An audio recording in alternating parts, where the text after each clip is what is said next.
ناساند هەر کوردی کولەم بە دنیا ناساند هەر لە دامەزرانی کۆماری کوردستانەوە کە ناسانی کێوتۆ نەکراوە چون پێشمەرگی حیزب دموکراتی کوردستان ایرانی بەروێندێتەوە سا تعریف نەخێر نەوەڵا وازە و ڕۆشنەوە بۆ خۆت لەبەر تەعسوبەکە نییە بۆ حیزب دموکراتەوەی کە تێیدا بە خەبات مەشغوڵین ئەوە دەتوانین ببینی ڕێکخراوەکانی دیکەش ببینی چاو لە ئاساسنامەکەیان کەی ئەسڵەن دەتوانم بەخۆشیەوە بڵم ئەساسناوەی لاوانی ما یەکێتی لاوانی ما سەبارەت بە پرسی نەتەوایەتی لە ئەساسنامەی زۆر یەک لەو ڕێکخراوانەی کە بە قسەی خۆیان بۆ میلەتی کوردە دەکۆشن باشترە خۆڵترە هەودەم کۆت و پیشمەرگەی تا ئەندام یەکێتی لاوانیژی بەڵێ یعنی هەردوو وەرگانەدا دەکاری بە ئەوەیەکی سەربەس کاری خەڵاتی خاوەن gelek spas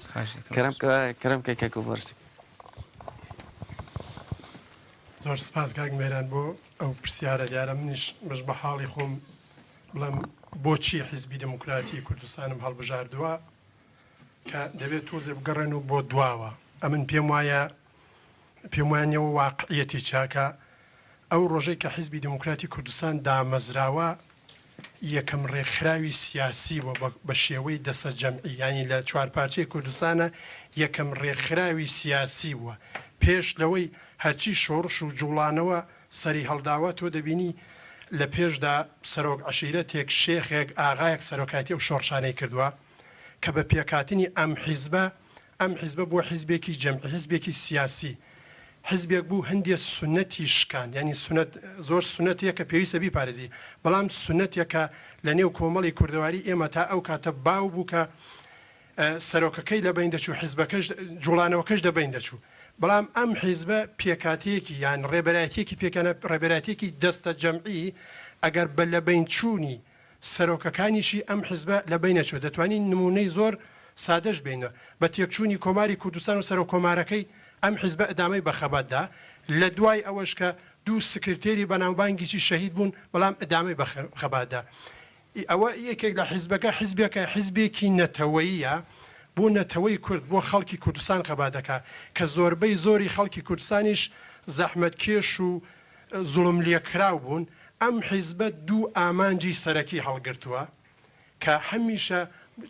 بۆ چرای دواڕۆژی ڕووناکەرەوەی چرای دواڕۆژی خەباتەکەی بووە یەکێک لەوە ویستی نەتەوایەتی بووە کە ئەوەی کە گونجاندوێتێ لە بەرنامەکەشە عەداڵەتی کۆمەڵایەتیە ئەم حیزبە بەو دوو پێناسەیە کە ناسراوە بەڕاستی کە هەم مافی نەتەوایەتێکە خەبات بۆ لە بین بردننی ئەو سیستەمە نەتەوایەتیە کە لەسەری کراوە هەم ئەوەی کە بۆ ئایندەش کە ئێستش لە بەرنامەیدا هەیە کە بۆ لە بینبردننی نەعەداڵەتی کۆمەڵایەتی یا ستەمی چینایەتیش لێ تا چما بژار دەبێ بێ پیشمەرگە مادام کە ئەو هەموو تشتانە هەنە تا چما لە ناو گوندێ خوادا لە دەوەرە خوادا بە ئەوەیە کە دن شەر نەکە بەڵام من دیارە یەکێک لەوانم کە بەهۆی شەڕی عێراق و ئێرانەوە کە لە منتەقەی بڵێن سەرپێڵزاوانە هەڵکەوتوین ئاوارەی عێراقە بووین کە ڕەنگە هەستی نەتەوایەتیم دەرسەدێکیش نەبوو بێ بەڵام بەهاتنم بۆ کوردستانی عێراق و ئاوارە بوونمان کە دەمبینی کە کوردی کوردستانی عێراقی بڵێن باشووری کوردستان ڕەش بگیرێ بوو سەربازگی بۆ شەڕی عێراقیەران یانی یەکترەوە کاریگەری لەسەر مەوردە وردەکە کە لە ساڵی 60ەوە یەکەمین بار بڵم ناوی حیزبی دموکراتم ئاوا 20 و خەڵکات و کادرەکانی دەگەڕانەوەوانە نەمەزانی نێوانی پێشمەرگە و ئەمانە چۆنن ئەوە کاریگەری بۆ لەسەر دوای ئەوە کە من دیتر رادیۆکانم دەکرد ئەوە لە پێشدا علاقم بە فوتباڵی بە شتێکیوانە بوو دیکرد علاقەمەند بووم بە کە مەسایلی کوردایەتی زۆر جارە بووە قەناعەتە بێ زیاتر لە دوو رادیۆم لە لای خۆم دادنە مەسەلەن رادیۆ کۆمەڵەمە و کاتە دەگرت مجاهدینم دەکرد پارتی دموکراتم دەکرد یەکێتی نیشتمانی بۆ حیزبی سوسیالیستم دەکرد هەموو ئەمانە یعنی هەرچەند بەڕاستی من لەو کاتە تەهاز دەکرد بزانانی لەسەر ڕەوشە کورد چ هەیە خوێندەواریم نەبوو هەب بزانم مەسەلەن هەڵوێستی ئەم حیزبانە ینی سیاسەتی ئەم حیزبانە چۆنن بەڵام دیتر ئەوەش ئینکار ناکرێت ئەم حیزبەکە من هاتمەنیەوی کە تۆ دەبینی پەلوپۆیەکی هەبوو کە ڕیشەی ئەم داری ئەم حیزبە ئەو نەگەورە بوو سەر تاسەری و کوردستانی گرتەوە دیتر ینی ئەیکە هەلومەرجێک بگۆڕێ ئاڵوگۆڕی بەسەرا بێ ڕاستە ئێسش گەورەترین حیزبە دیتر بەڕاستی دەبێتە گەورەترین حیزبی پارچەکانی کوردستانیش ئەوە بۆ کاریگەری هەبووە کە گوێم لە ئەدەبیاتەکەی سیاسەتەکەی کە بەخۆشیەوە هات منای زۆر مەفاهیم و چمکی سیاسی دیکەش بوو کە بەڕاستی بەتوای بۆم دەرکەوت کە بەڵێ ئەو ڕێبازە هەڵم بژاردووە ئەیان ئەو حیزبە هەڵم بژاردووە هەڵەن نییە هەرچەند ئەو وەختەیش کە من هاتم هەندێک بیر و بۆچوونی چەپ ڕەوانە هەبوو کە زۆر لایەنیشە بوو کە بە فکرێکی دواکەوتوانیان لە قەڵم دەدا بەڵام جەبری زەمان سپاتی کرد کە بەڵێ ئەم حیزبە ڕێبازێکی دروستە تەنانەت ئەو کەسانەی کە بە شتێکی کۆنەپەرستانیان لە قەڵم دەدا ئەو بیر و بۆچوونەکە ئەو حیزبە من هاتوومەتەنی ئەو بیر و باڕە هەڵمژاردووە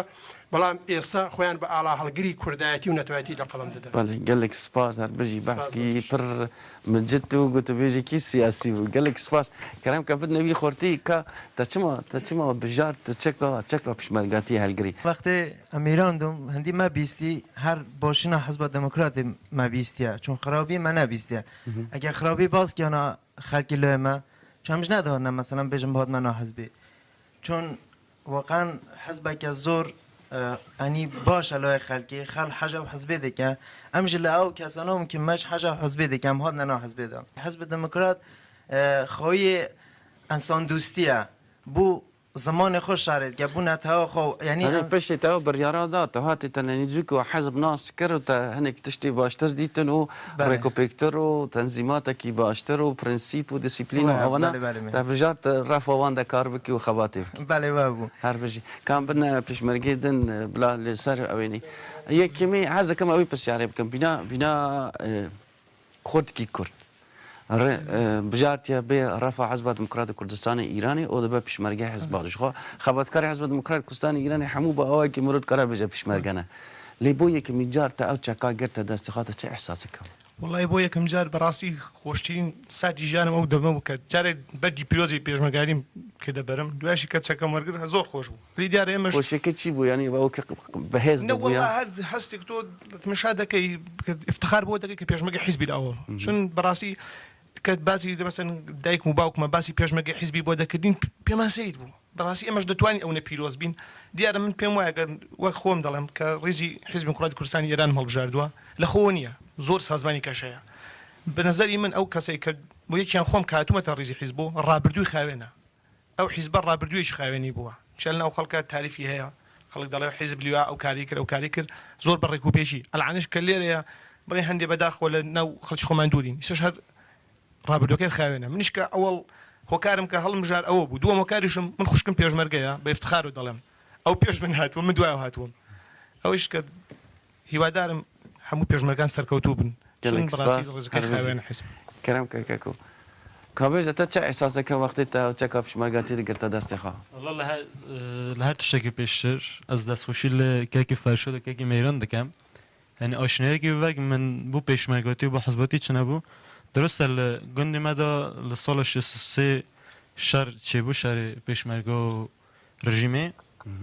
اما بحث کردن نه دو بسر پشمرگا بیتا کردنی اما از توسطان هاد من نه حزبی دا و لگه پشمرگاتی آشنا بوم و چک پشمرگاتی مرا کرد بو من واقعا یعنی حسه که چام متبیجم حسی که خوش بو حسی که خوش بو من احساس به حزبونی و خود حزب کی تاییدی دکرنا دم پشمرگی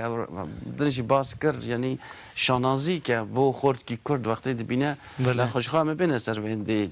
پشمرگه لناو خلکی خاده رز و احترام کی تایبتی خواهه و لناو خلکی ده گلک جی که خوشی و دلخوشی و شانازیه بروندی که بلکی هل خورتک او احساسها بکو او خوشیها ببینه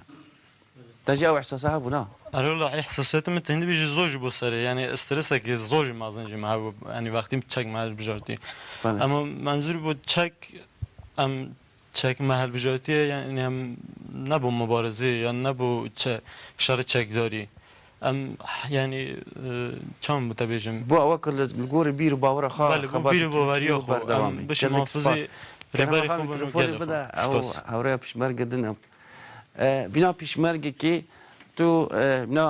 خاتونی کی لنا رضا پشمرگه دا کار دکی تو هیچ جدایی دبینی تو هیچ احساس جدایی دبینی ناوک پیاوه کی پشمرگه او جنه کی پشمرگه والله لكاتي هاتون تايسنا والله تايسه هيج جوازيك من دي براسي لنا حزبه ك شلون تشاوله بياوه كان تشله باري قوات ونيروا تشله همو لحازكا وكو بياوه تشاوله جنيجا كان والريزيش ما زورت رجرن بويا ايماجي براسي غير هيج فرق جوازيك نادي يعني بەخێرخواردن